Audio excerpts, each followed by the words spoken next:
penjelasan seputar nuzulul Quran. Ada 3 teori yang menjelaskan tentang nuzulul Quran. Teori pertama, pada malam Lailatul Qadar, Al-Quran dalam jumlah dan bentuk yang utuh dan komplit diturunkan ke langit dunia. Sebelum saya lanjutkan, bagi Anda yang belum subscribe, silahkan subscribe sekarang. Dan jangan lupa, aktifkan loncengnya sekarang juga.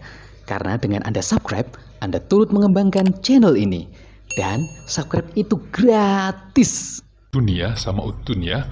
Setelah itu, dari langit dunia, Al-Quran diturunkan ke bumi secara bertahap sesuai kebutuhan selama 20 atau 23 atau 25 tahun. Adapun teori kedua, Al-Quran diturunkan ke langit dunia selama 20 malam Lailatul Qadar dalam 20 tahun. Lailatul Qadar hanya turun sekali dalam setahun. Setelah itu dibacakan kepada Nabi Muhammad SAW sesuai dengan kebutuhan.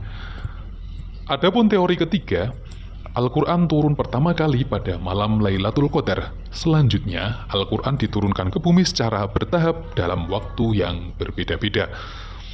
Teori pertama paling masyhur atau paling populer dan didukung oleh banyak ulama. Teori ini diperkuat banyak hadis sahih. Teori kedua dipelopori oleh Al-Muqatil dan Abu Abdillah Al-Halimi dalam kitab Manhaj.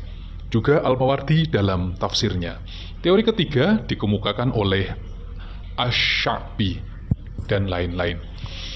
Semua teori sepakat Al-Quran diturunkan atau munazzal pada malam Lailatul Qadar. Hanya saja para ulama berbeda pendapat apakah ia diturunkan sekali dalam Lailatul Qadar atau lebih. Masing-masing ulama juga berbeda pendapat soal apa makna Al-Inzal dan bagaimana proses Al-Inzal berlangsung.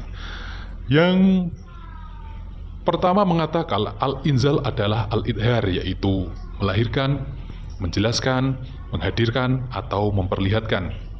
Jadi, posisinya tidak harus dari ketinggian atau langit menuju ke tempat yang rendah atau bumi, seperti terkandung dalam kata nazala.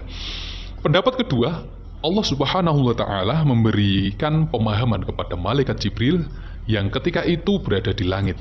Kemudian Jibril turun ke bumi menyampaikan kepada Nabi Muhammad SAW, karena itu pilihan katanya adalah nazala. Lantas, bagaimana proses komunikasi antara Jibril dan Nabi Muhammad SAW berlangsung? Mengingat keduanya bukan dari jenis makhluk yang sama, para ulama memberikan 2 kemungkinan. Malaikat Jibril beralih rupa menjadi manusia atau sebaliknya. Pertanyaan selanjutnya, Al-Quran seperti apakah yang diturunkan kepada Jibril dan dibacakan kepada Nabi Muhammad SAW? Ada 3 teori.